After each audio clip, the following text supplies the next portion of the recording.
Reciprocity encourages us to think about and act in the interest of others. Leadership is not a zero-sum game. Rather, it's a collective endeavor which results in the betterment and improvement of relationships and outcomes, as well as the environment within which we work and perform. Reciprocity is an important leadership attribute because it encourages us to seek out opportunities for dialogue and exchange.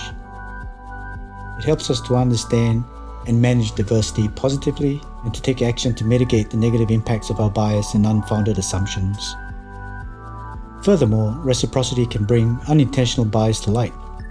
Effective leaders understand the power of reciprocity and use it to create a sense of unity and shared purpose within their teams and communities.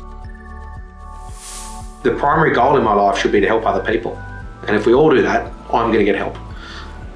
The best way to get something is to give something. It all just all works like that. You just got to hope that it goes long enough that the ripples come back.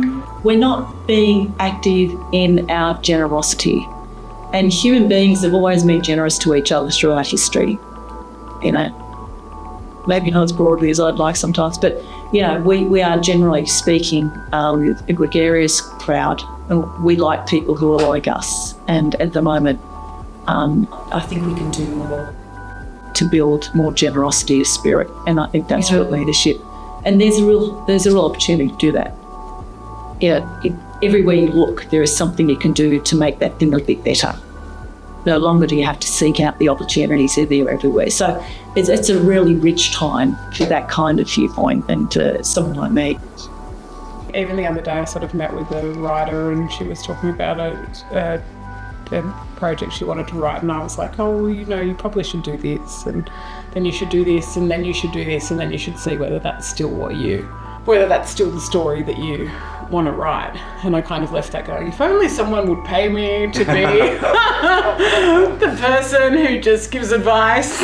I loved in the communities going to the schools, and I used to sit there with the kids and go to the classroom and hang out, and we had a program.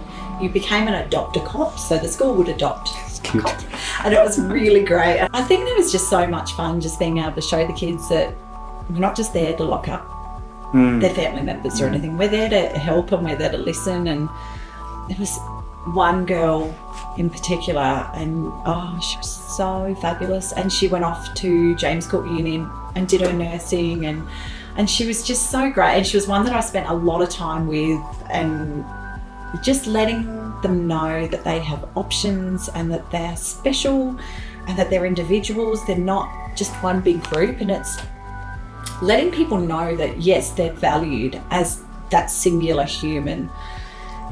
I've got people that have done that for me, and it's just sometimes I need a lot of pats on the back in life, I think, sometimes, because I think I've worked in such a thankless job, and I think it's really nice to sort of give people the time to make yourself available for them, and if you don't have capacity, you can just say to them, I can come and see you some other time, and give them options. But I love just letting people know that they've got so much potential and there's so many possibilities.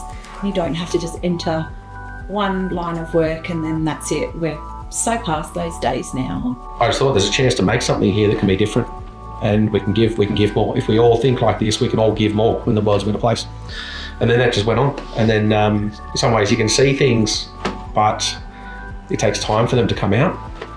And so it took about a year for it to come out as this idea that, put giving at the core of things, not just as a side thing. And I've always been a bit cynical about give a big paycheck, give a big check to someone and take a photo of someone who's miserable and you help. It's never really landed on me, and I still see it today, and I can't understand the arrogance of people who try and promote giving and market misery. It just doesn't make any sense.